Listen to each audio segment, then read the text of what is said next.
It's your girl, the missus with the kisses. Mwah. That was a long one, huh? Mwah. Well, let's get started with this intro, baby. We got some good clips. And here we go.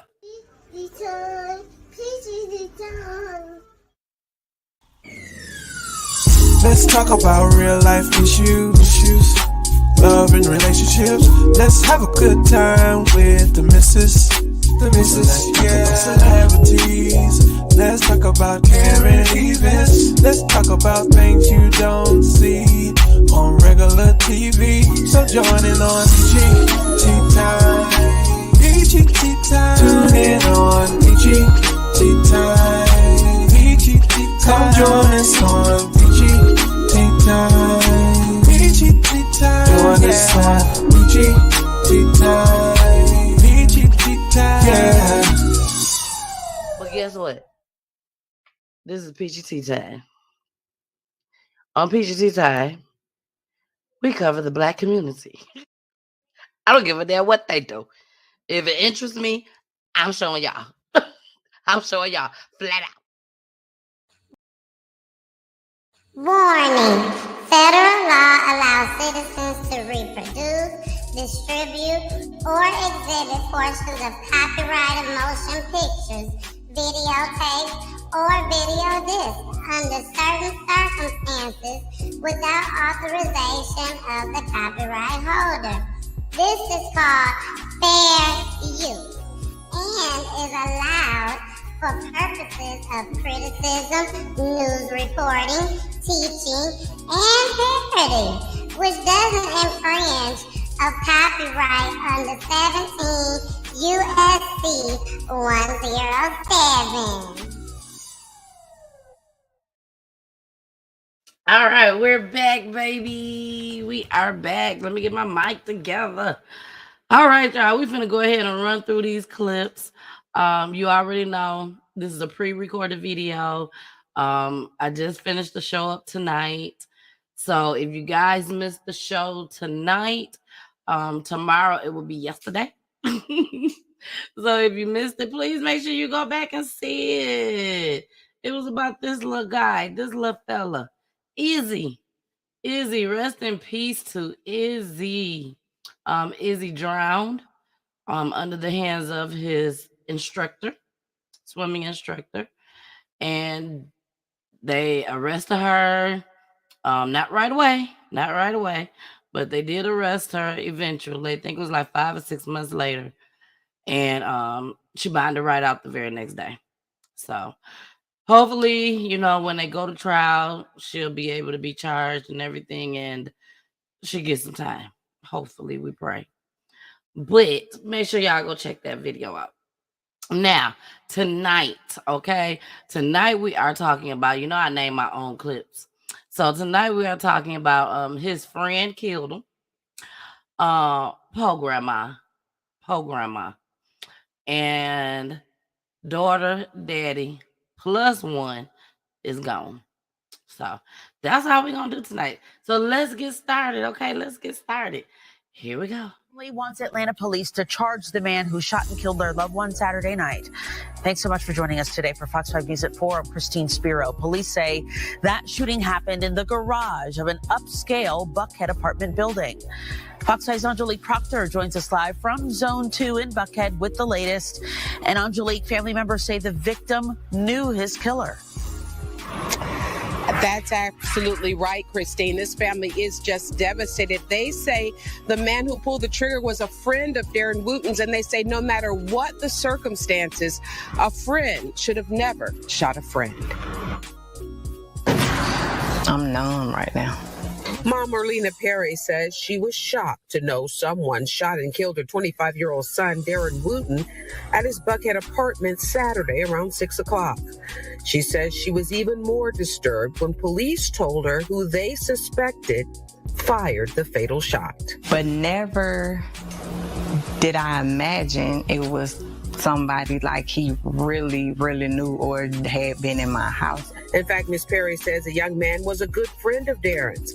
Atlanta police say the men got into an argument at Darren's Buckhead apartment. The family says shots rang out in the parking garage. Like, this guy was just at my, spent the night. Auntie. Ms. Perry says no matter what the circumstances were, she feels betrayed. You don't call somebody a friend. You're going to have disagreements. You're going to have arguments. You're going to have, situations. It's just never to the point that you pull out a gun. Atlanta police tell Fox 5 they are still investigating and talking to the man who fired the shots.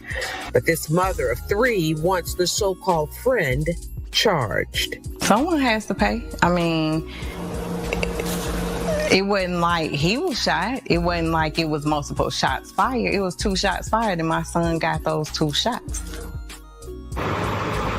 Now, Ms. Perry concedes that her son likely did have a gun, but she points out he never fired. We are live in Buckhead. Angelique Proctor. I need to know exactly what the shooter told them. Or what he gonna tell them when they find them, rather. Because somebody need to be charged, like she said. Somebody need to be charged for her son's death. Y'all need to find him, get that little boy up in there, get him off the streets. Whatever y'all gotta do. But do not sweep it under the rug. Do not sweep it under the rug, okay? So, y'all look at my nails. You can't see them.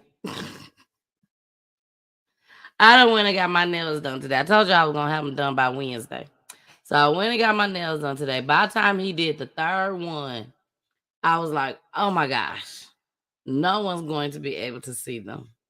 My nails are green and yellow. And they are so pretty.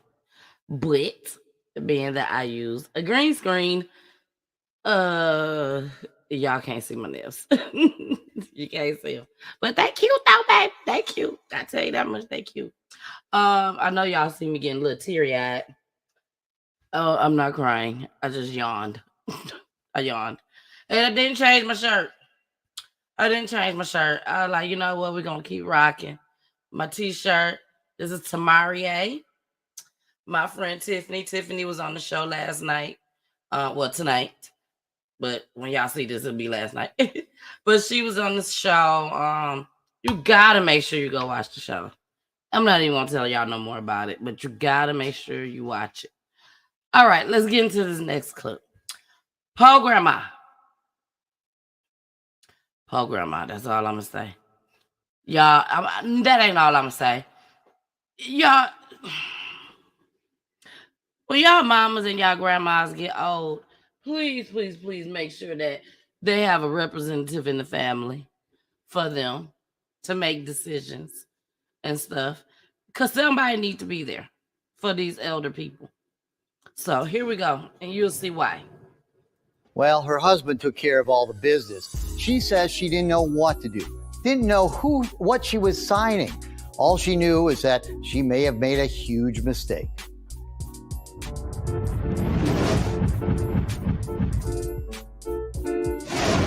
I feel like a fool.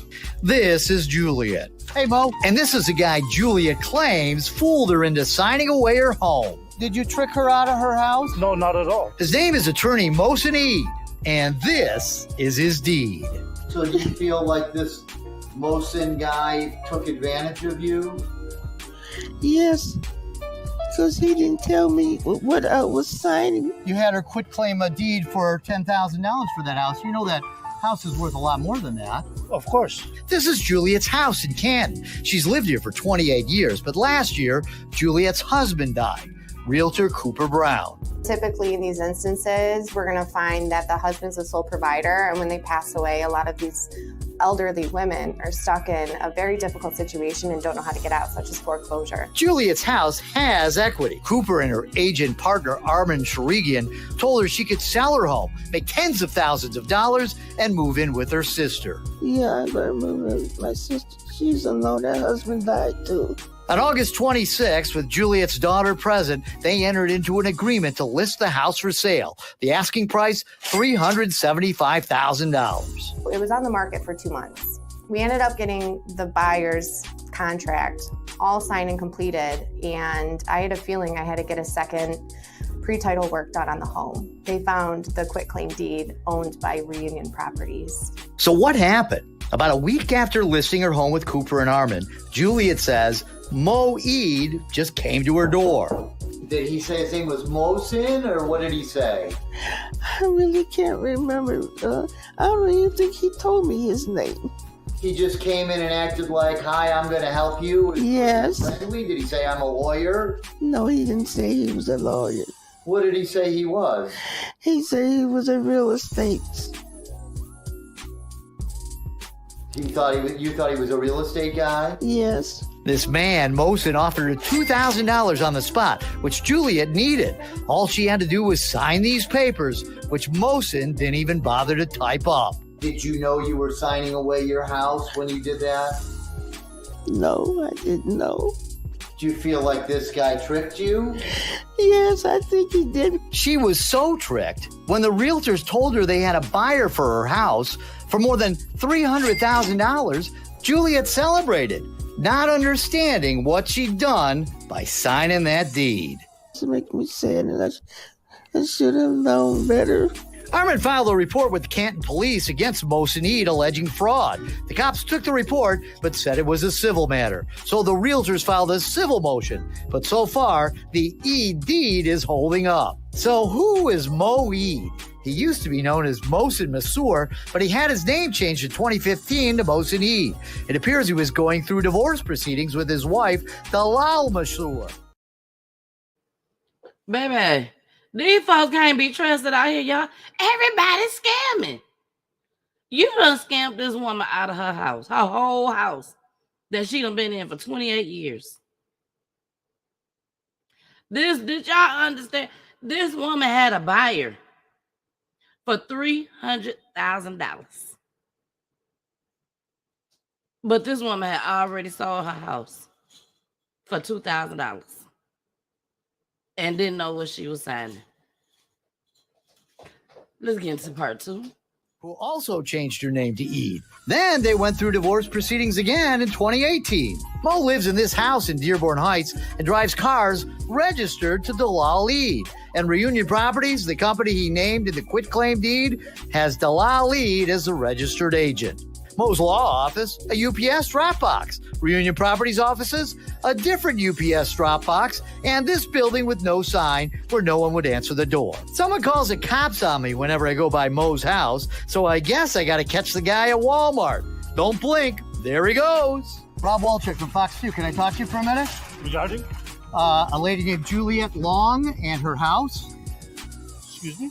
Juliet Long, isn't this a quitclaim deed that you wrote up for her? Unfortunately, I'm in a hurry. Yeah, busy guy. Remember, he was in such a rush, he didn't even have time to type up the deed, nor find witnesses, or it appears, even bother to get it notarized. I was doing a transaction for my client, not for me. So just exactly, who is this client? Isn't that your wife's company? No. Whose company is that? Reunion Property. And who's the owner of that company?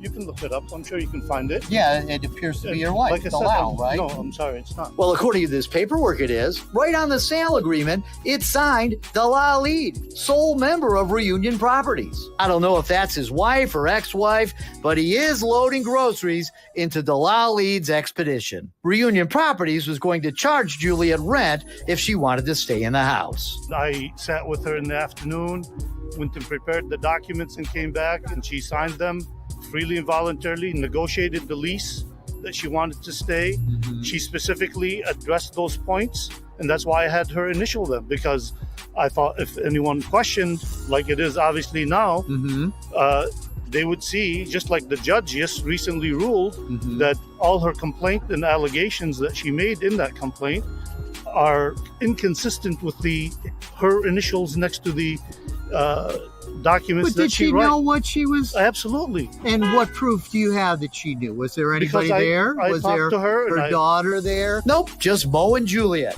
who says she didn't even know what she was signing. she already had the home listed. She No, had she already did signed not. with a realtor. That's not She true. had- Looks true. Here's the agreement the realtors have with Julia. Typed out even. And it's signed days before Mo's agreement. The agreement that had Julia give up her interest in the house for $10,000, of which she claims she only got $2,000. I was so upset that day.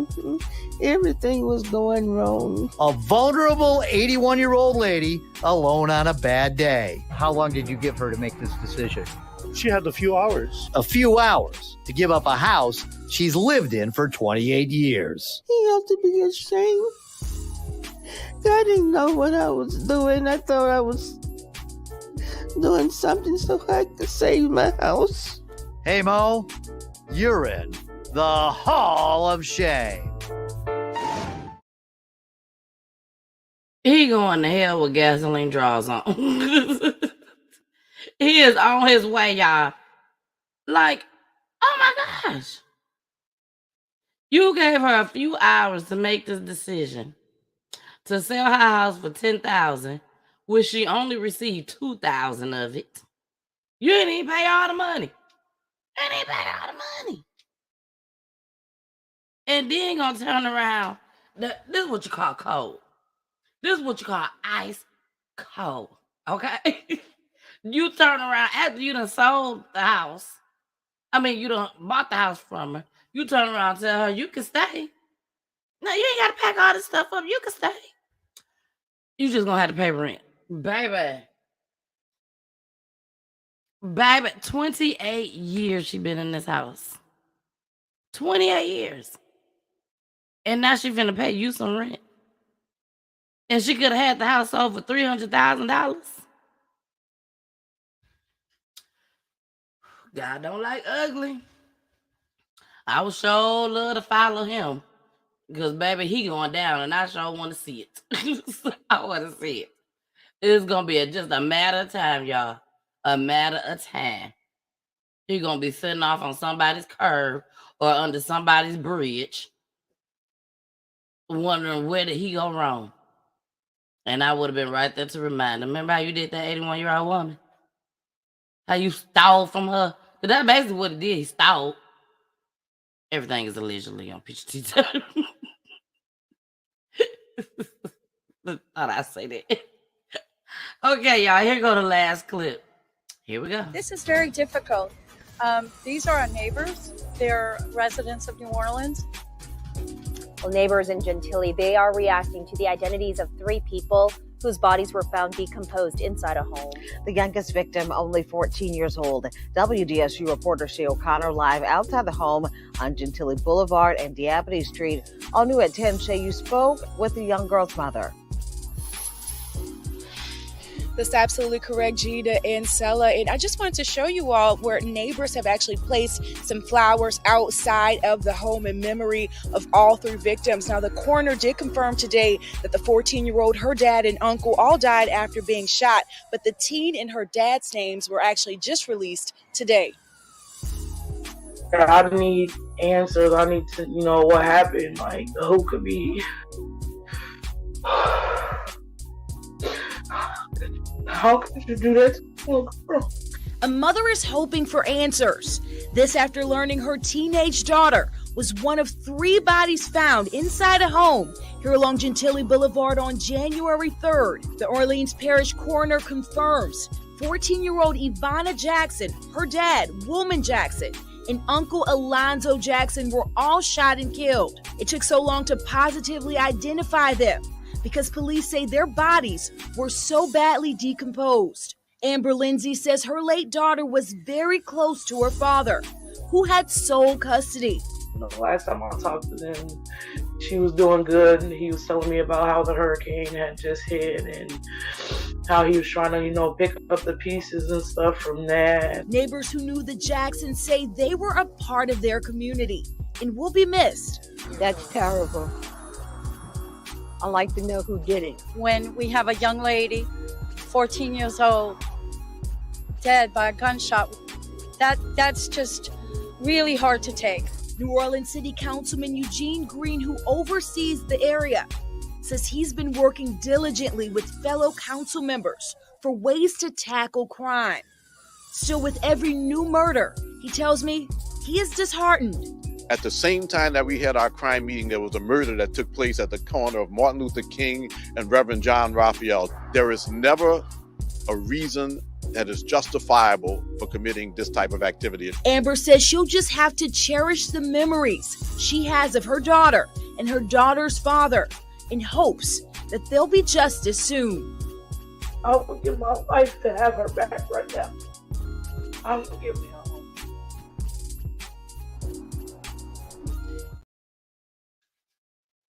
All right, y'all. That was so sad. A lot of women try to keep their babies close to them. You know, they try to keep them close to them. We don't know what the circumstances in this situation, you know, as far as why she was living with her dad. But that's just heartbreaking. Totally heartbreaking that someone would actually come and take this baby's life. Somebody that had nothing to do with nothing. She ain't had nothing to do with nothing. You know, if you decided that you want to take her daddy's life, she was going to have to live with that for the rest of her life. You know, somebody that took her father's life right in front of her. And she had to have been very close if she was living with him. So, my heart goes out to this family, this mother. That's a hard pill to swallow, I'm sure. A hard pill to swallow. So, y'all, that includes our My Peachy Thoughts, which airs every Tuesday and Thursday, 12:15 p.m. Eastern Time. All right. I love you guys. And I will see you on Friday with me and my husband, Pule the Barbara. Check y'all out on Friday. Okay. So make sure y'all tune in. I'm out of here. Thanks again for all the support, all the love. And yes, oh yes, you got to listen to my babies. Here they go. Bye. Peachy time. Peachy time. Peachy time. Peachy time.